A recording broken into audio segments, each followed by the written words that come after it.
If you made it to the second episode, thank you. Welcome. This is the second episode for How I Disappoint My Parents with your host, Kayla. And I was debating topics for today, and then it hit me that the first episode that I've posted is more of a test drive. I first want to, address the first story I had mentioned. And if my memory serves me correct, it was about how long I had been in a friendship, and it's almost as if we never had a friendship. So I suppose I wanted to provide more of a storyline.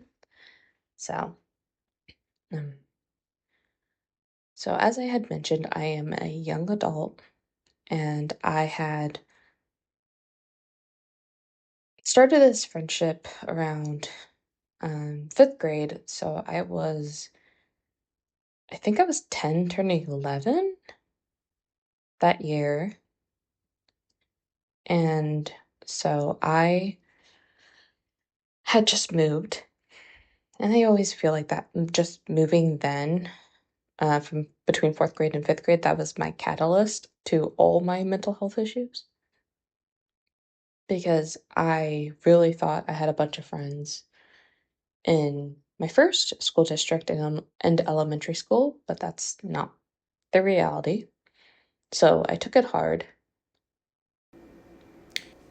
I had met this friend I had mentioned the first day of fifth grade, and we were seated right in front of each other in our little group in homeroom. She sat across from me, and I knew instantly we were going to be best friends. Just gut in my belly was like, this is going to be a really good friend. And since that day, we were pretty much two peas in a pod at school. We had almost all our classes together besides math. She was in a higher math than I was. I think mostly because my school transfers didn't mirror each other, because my school my old school district had a completely different grading. So I didn't actually move to her math class until halfway through the school year, which in hindsight, I wish that never happened, because they were learning pre-algebra, her math class, and my math class was, still stuck on arithmetics. We even shared the same speech teacher, which, for two different reasons. I had trouble with my R sounds, and I had been in speech therapy since I was 4 for that. So by the time fifth grade happened, that was not resolved. And I can't remember why she was in speech. I don't know. I don't remember.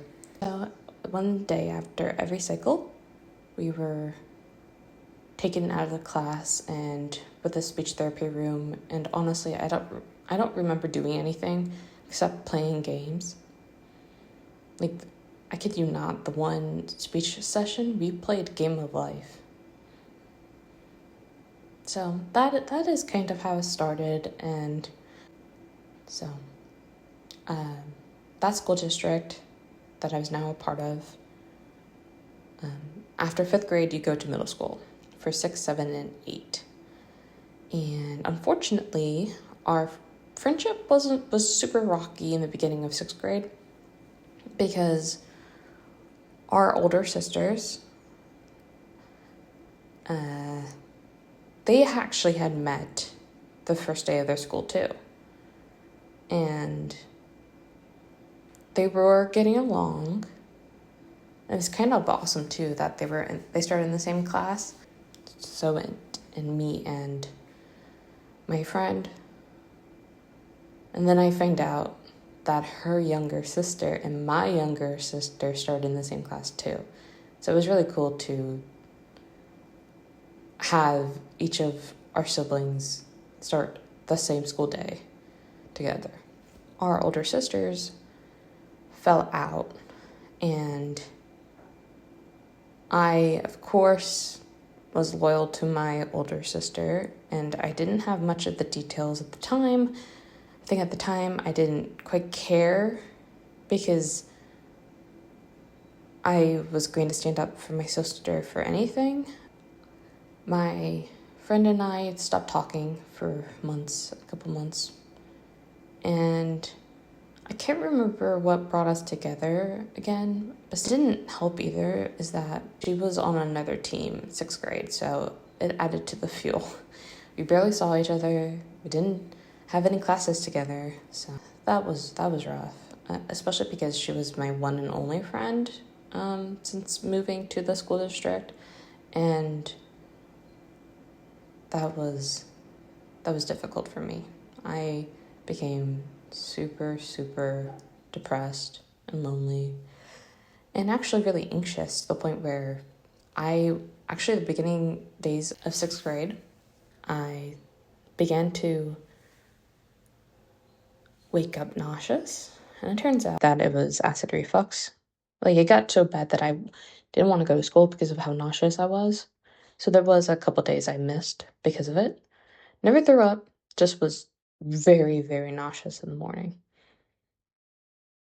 And so I ended up being on like acid reducers back then.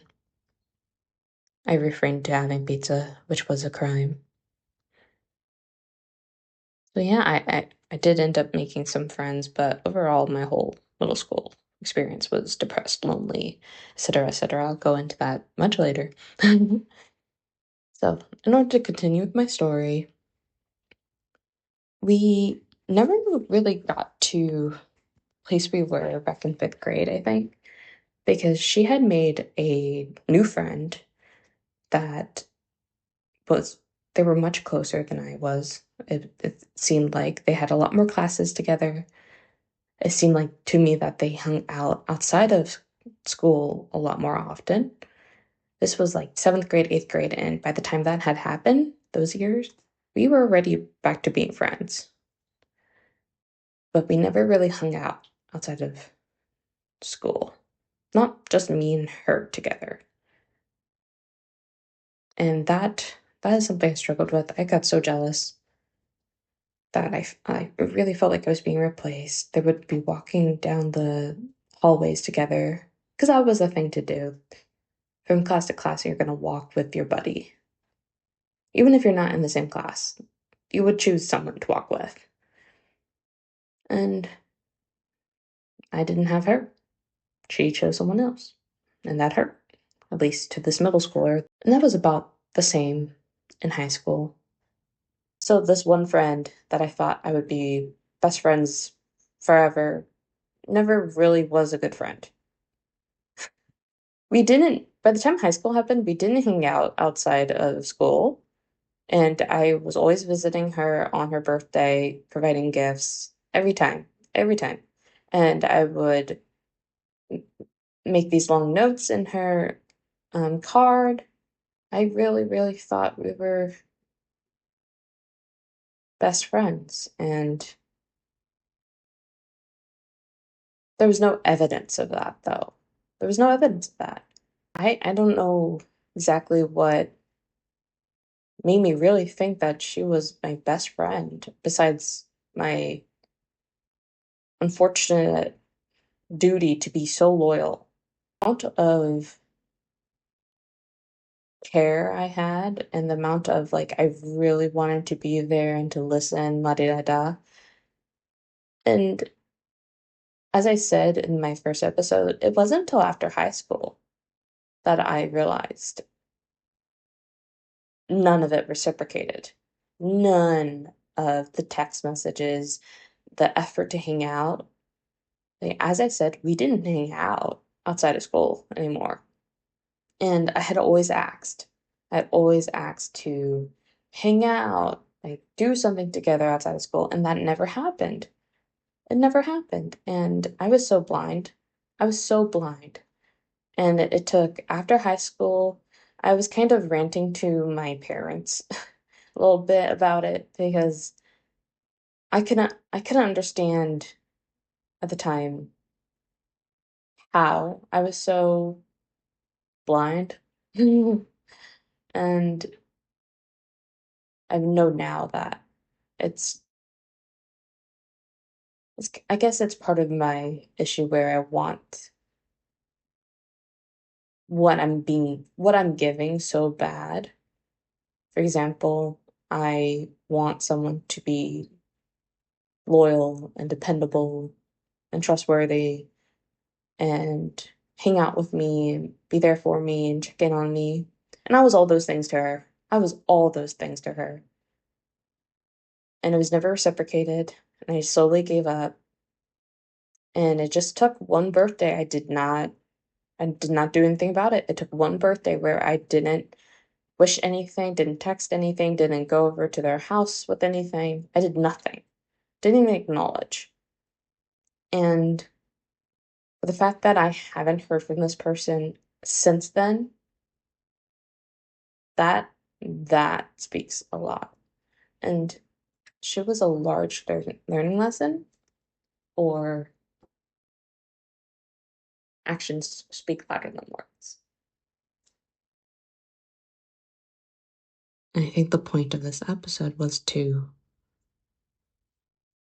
go into these stories a little bit more, but I think it can be summarized in a nutshell that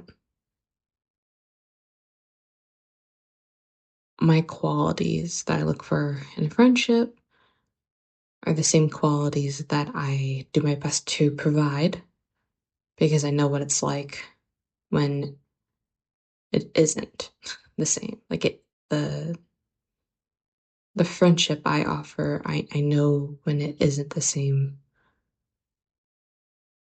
returned. What I really wanted to talk about today was this concept of a highly sensitive person. Now, I didn't really know that was a concept until my last therapist. She provided me with a book. So the book is called The Highly Sensitive Person, and it's by Dr. Elaine Aron. I have not personally read this book, but to know that this concept exists, it makes me feel a little bit better because being highly sensitive is such a looked down upon thing from pretty much everyone. Everyone. Being too sensitive seems to be an issue with everyone. And that's not something you can control. You can the highly sensitive person, I don't think there's a cure for that. If it was, well, back then I would be like, oh my gosh, give me the cure. I don't want to be sensitive anymore. I don't want to feel what I'm feeling anymore. I don't want to hurt more than anybody else because I take it so deep into my core. Whatever the situation is, really. Deep into my core, I take it. If someone's having a bad day, I have a better day because they're having a bad day. I go to this website. It is called The Highly Sensitive Person. It's one of the first links that pop up on a Google search, and it gives a self-test you can do. And the questions that is available that you can read it yourself on the site is as follows. Are you easily overwhelmed by such things as bright lights, strong smells, coarse fabrics, or sirens nearby? Do you like deep conversations? Do you get rattled when you have a lot to do in a short amount of time? Do other people tell you that you are good at understanding what they are feeling or thinking? Do you tend to reflect on things deeply? Do you make a point of avoiding violent movies and TV shows? Do you notice or enjoy delicate or fine tastes sounds, or works of art? Do you have a rich and complex inner life? When you were a child, did your parents or teachers see you as sensitive or shy?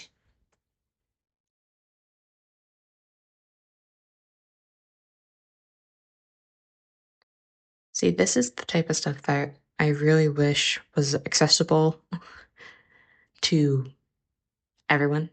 I, it took me to be like 22 years old for me to find out that this phenomenon, this type of person, there's a name, there's a concept. And maybe if I had this information sooner, I wouldn't feel so like I'm the problem. I'm not the problem. And if this sounds like you, then I guess I can tell you that you're not the problem either. I mean, sure, your actions could be the problem, but you feeling is not the problem. Your feelings are not the problem. So I'm glad I was able to get to that point. Yeah, I think the more I thought about it between the last time I recorded, which was last week, and today, is that I wasn't really sure what the niche would be. I kind of knew that I wanted like minded people, people that have no one that can really feel or relate to at the level of, I guess, a highly sensitive person. So, if that's you, thank you for sticking by. If that's not you, welcome still. So, I will probably link this website at at the bottom of this podcast, wherever I'm posting it, because this is important information. First, found out, like my therapist pointed it out, and that was a thing. I was sobbing. It was almost like the type of sobbing that I did, not as bad, when I found out that I meet the criteria for bipolar disorder. It was about, yeah, it was pretty on par, because it was kind of like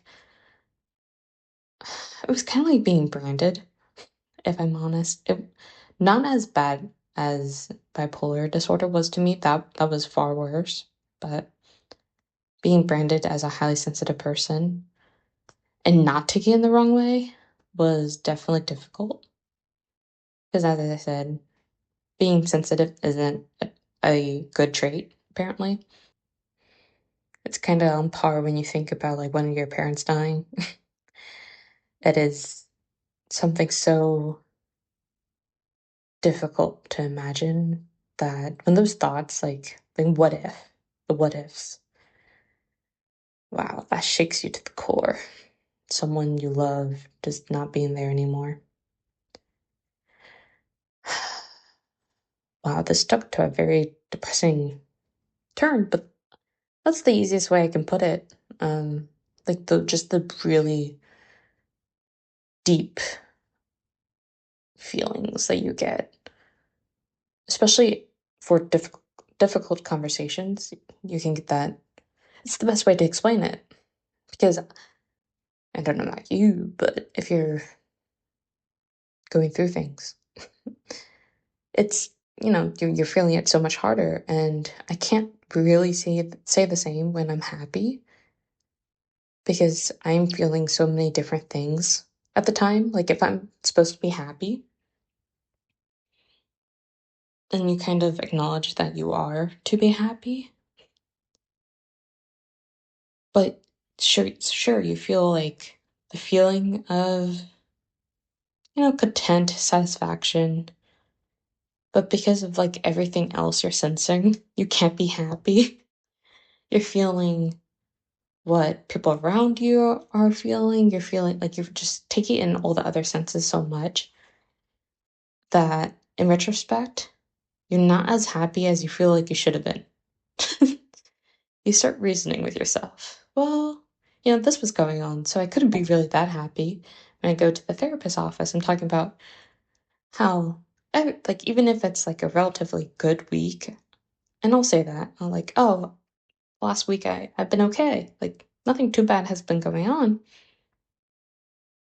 Like, I can't say that I was happy because of everything else going on, even if it has nothing to do with me. There's like a war going on. I'm just like, I can't be happy. I can't be happy given everything else in the world, giving everyone else in my circle. I can't be happy. Sure, I can be satisfied, content, whatever, but like happy is such a like a far emotion. It's so far, especially when you think about everything else and everyone else. So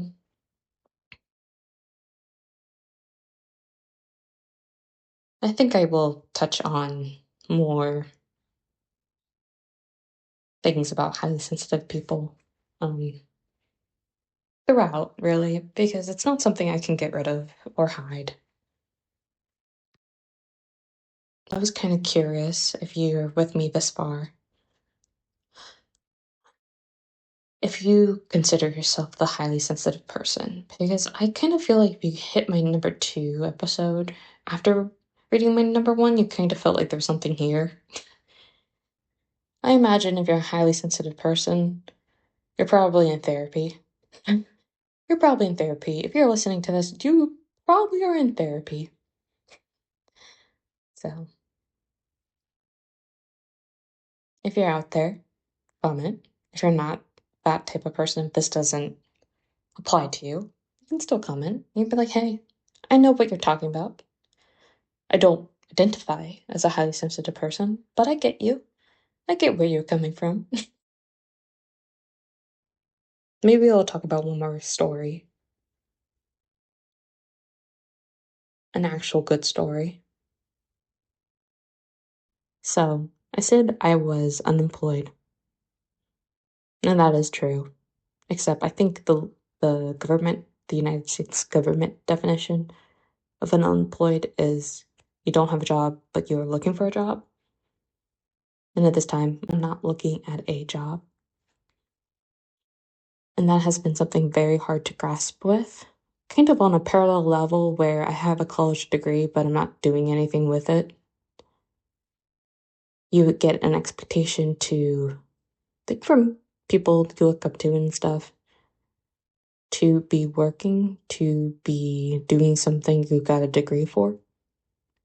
And for the fact that I'm doing neither of those things, because that is simply not, that's not the lifestyle for my family. And my family consists of me and my partner. And I was working, actually had a very fulfilling job all of 2024. I had just graduated college in December 2023. I got a degree in psychology. As soon as I got that degree, I pretty much moved out and into an apartment with my partner. I got a job pretty much instantly. I was, in layman's terms, I was a social worker. I wasn't really a social worker, but I pretty much was. It's hard to explain, so I guess I'll quickly explain it.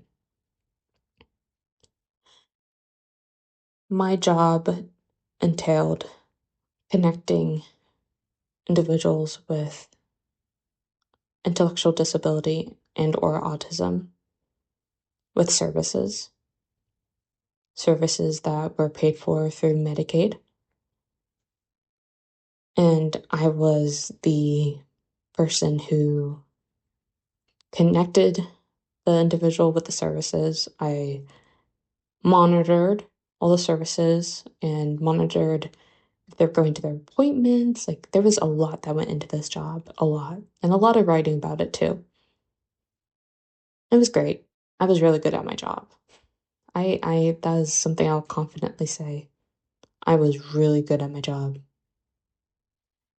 The fact that I can connect to people, it made my job so much better, so much more worth it. So that's what I did for about 10 months. almost 11 months, but yeah, about 10 months. But with that came a lot of fighting between me and my partner. They were finishing up college and then starting their job, and we clashed a lot because of their culture and my culture. In their culture, women don't work. They take care of the house. They take care of the kids. And my issue was that we lived in a one bedroom. There was not much of a house to take care of. And we didn't have kids. We didn't even have a dog. So we clashed a lot on that. And then they were making double my salary. And it got to a point where fighting, it was too much fighting. It wasn't all the time, but it was enough to where it was stressful. Tensions were high.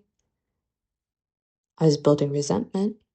So it was a Sunday night where we had one last fight that I could handle. Put in my resignation the next morning.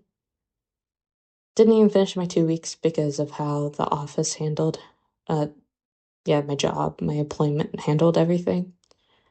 And then my grandpa ended up in the ER, and everyone thought he was gonna die. He has not died yet. Um, just throwing that out there in case anybody was worried. He's not dead. So that's how that ended. So since November of 2024, I have been unemployed. And explaining all of that to anybody has been very hard because no one, I guess most people from the American culture don't get that. So it's pretty ostracizing. It's extra hard when you don't follow the norm, and then you have this feeling to explain yourself, and then you in retrospect you find out that no matter what you could have said, no matter what explanation, they still wouldn't understand. And that's extra hard when it's a parent. It's a parent that you look up to, and it's a parent that you love so much, and you still love them. You still have a very good relationship with them. But it's one lifestyle choice that you don't see eye to eye. It hurts. And actually, that's part of the reason why this podcast is titled "How I Disappoint Your Parents," is because part of it is because of my lifestyle choice to not be working, even though I am pretty much able-bodied to do so, except for my most recent um, issue. And I can go into that another episode of somehow, some way. Yeah, that's a little bit more about me. And I feel like I should have said this a lot sooner. Yeah, so in addition to be a highly sensitive person, I do not meet American culture standards. And present day, I do not have kids, don't have a dog, but I do have a bunch of plants. So that's something. But I do feel pretty fulfilled. What kind of helps me is that I never wanted a career. Well, I did. And that's probably another story I should go into, I guess, right now. It kind of ties in with the lifestyle decision. Pretty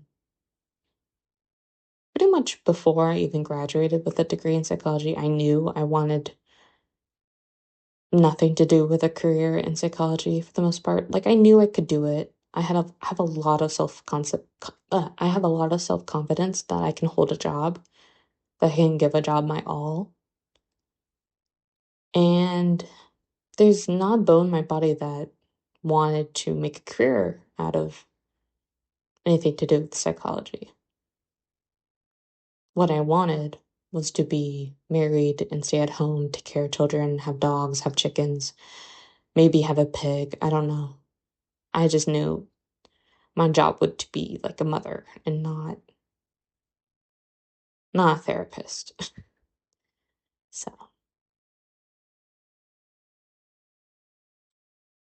And it's crazy, as I said that, like it changed, because I used to want to be a therapist.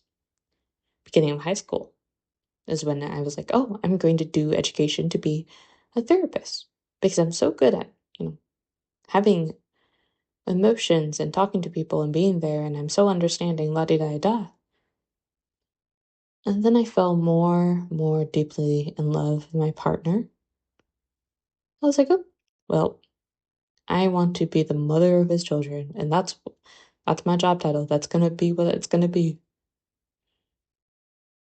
And that's where my, any drive I may have had for a career went down the drain. Don't get me wrong, I love psychology. I find it so interesting. People's interactions, people's feelings, diagnoses, the whole process. It's so interesting to me.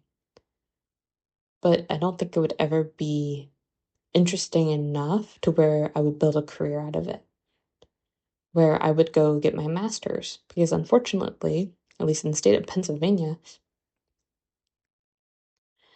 you can't really do much with a bachelor's in psychology, at least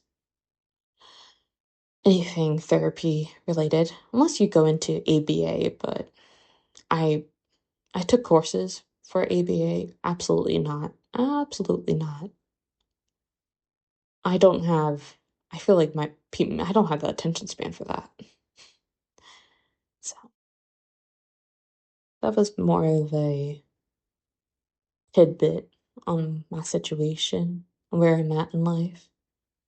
So it doesn't sound like I'm preaching something that I don't know about, because I know